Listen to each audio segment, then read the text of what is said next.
Hello everyone, good morning. কেমন আছেন আপনারা সকলে? আশা করি ভালো আছেন। আর আমি খুব ভালো আছি। আবারও চলে এসেছি সরস্বতী পুজোর আরেকটি ব্লগ নিয়ে। দ্বিতীয় দিন, সরস্বতী পুজোর দ্বিতীয় দিনের ব্লগ। 3 ফেব্রুয়ারি 2025 সোমবার দিন আমার ছোটো ছেলের স্কুল ক্যাটারপিলারে দেবী সরস্বতী পূজিত হয়েছিল। সেদিনকে আমরা ছোটো ছেলেকে নিয়ে স্কুলে গিয়েছিলাম। দেবী সরস্বতীর কি ছবি তুললাম, তার সাথে আমার ছোটো ছেলে ছবি তুললাম, আর আমার বড় ছেলে ছোটো ছেলে দুজনকে দাঁড়িয়ে মা সরস্বতীর কাছে ছবি তুলালাম।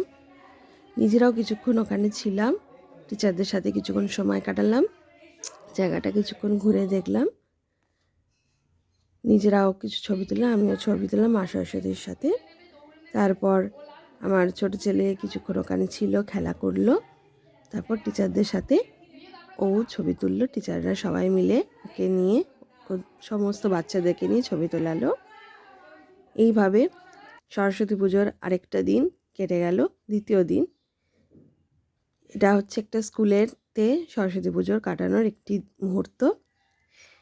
ভিডিওটা ভালো লাগলে লাইক, কমেন্ট, শেয়ার অ্যান্ড আমার চ্যানেলটা সাবস্ক্রাইব করতে হবে। ফেসবুক প্রোফাইল সোমা পাল, ফেসবুক প্রোফাইলটা সাবস্ক্রাইব করবেন। ব্লগার সোমা পাল অফিসিয়াল আমার ইউটিউব চ্যানেলটা প্লিজ প্লিজ প্লিজ সাবস্ক্রাইব করবেন। আমাকে ভালোবাসা দেবেন, আমাকে সাপোর্ট করবেন, আমার পাশে থাকবেন। সকলে ভালো থাকবেন, সুস্থ থাকবেন। আবার আসছি সরস্বতী পুজো আরও ব্লগ নিয়ে। টাটা।